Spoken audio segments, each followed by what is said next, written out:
Now, listen, I just want to get in front page of the Times here, Kevin, from you. Oh, this is a good story. It is. This is a great idea.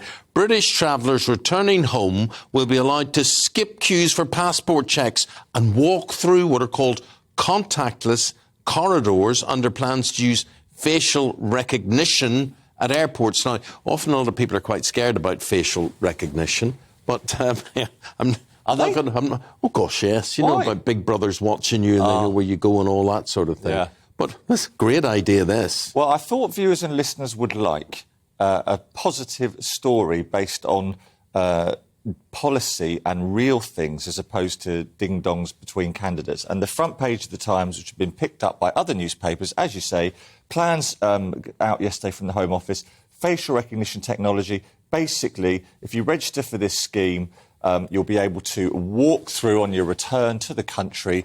Even now, if you've got a British or Irish passport, you can speed it up with the e-passport. Yeah, but that never works. It does. Oh, come on. The amount of times I've gone to places, it doesn't... Yeah, I mean... I'm not doing it wrong. There's always queues, and I can name the airports. You said that very quickly, though. It's always because she, like my wife, sees me as some sort of imbecile. Sees that I'm sort of 7 years of age. My wife treats me like a toddler. Did you or did you not say on this very show yesterday, I'm useless, I can't do anything?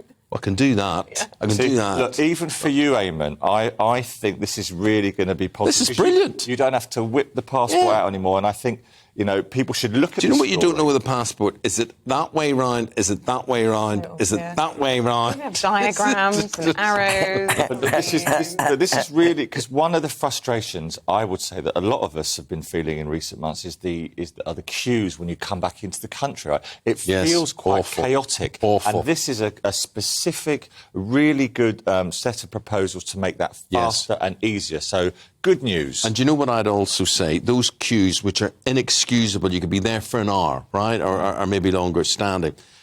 There's no water dispensers. There's no air conditioning. There's no fans. But see, has it ever happened to you, Claire? Of course it's happened to me. It's happened to me loads. Blimmin' awful.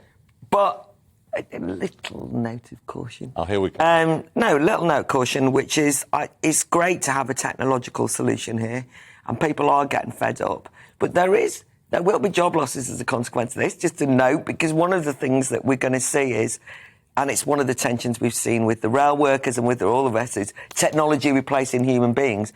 That's not always the good thing. There's so many unfilled jobs in this country. I don't accept that technology should be inhibited to protect jobs. I didn't say it should. No. I'm just saying there will be a cost. I didn't say... Okay. I'm not arguing that. But I also think that facial technology, recognition technology, is rightly being scrutinised by civil libertarians. And that's like across the board, you know, that's everyone from Liberty to Index on Censorship to any Big Brother watch. Because there's a concern that the state having that power might be problematic, and certainly the police using it. See? So I'm with you I'm with you entirely on the fact that this is a great plan, because I'd like to see technology improving our ability to get around, and border controls at this level are causing problems for people.